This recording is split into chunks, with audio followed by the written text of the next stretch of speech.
High, hello, আমি পিয়া। তোমরা সবাই কেমন আছো? আশা করছি ভালো আছো। আমিও খুব ভালো আছি। তো আজ গিয়েছিলাম বিয়েবাড়িতে। তো তিনজনেই গিয়েছিলাম, আমি, মাম্মা, মাম্মামের পাপা। তো গিয়েই ফার্স্ট গিফটটা দিয়ে স্টার্টারে চলে গিয়েছিলাম যে দেখতে কে কে আছে। তো স্টার্টারে ছিল চিকেন সাটে, তারপর ছিল cold drinks, phuchka, ice cream, coffee, অনেক কিছুই ছিল। কিন্তু আমি ওই দুটোই খেয়েছিলাম, আর কিছু আইসক্রিম খাইনি, যেহেতু মাম্মাম ছিল, ও দেখলে বায়না করতো। তারপরে কিছু ছবি তুলে এখন চলে এসেছি খাওয়ার জন্য, কারণ বেশি রাত করবো না, যেহেতু মাম্মাম আছে, বাড়ি যেতে হবে। তো ফার্স্ট দিয়েছিল বাটার নান আর চানা, তারপরে দিল সাদা ভাত, তার সাথে মাছের মাথা দিয়ে ডাল, এটা আমার খুবই ভালো লাগে। তারপরে ছিল ফ্রেঞ্চ ফ্রাই, আর এটা ছিল দই কাতলা।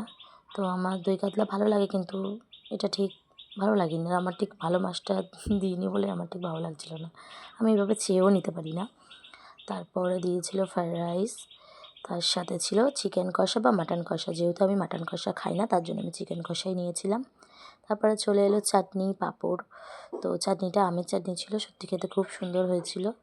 তারপরে এটা ছিল সন্দেশ, আর সন্দেশের পরে দিয়েছিল যে রসগোল্লা। তো রসগোল্লা আমি খাইনি, আমার হাজব্যান্ডকে দিয়ে দিয়েছিলাম, জাস্ট পাতে নিয়েছিলাম। আর এটা কি মিষ্টি আমি ঠিক নাম জানি না, কিন্তু আমার খেতে খুব সুন্দর লেগেছে। তারপরে ছিল মিষ্টি দই, আর তারপরে এসে একটু কোল্ড ড্রিঙ্কস খেয়ে নিলাম খাওয়া দাওয়ার পরে ফের আবার। তারপরে আর কি বাড়ি চলে এসেছি। Tata, bye bye.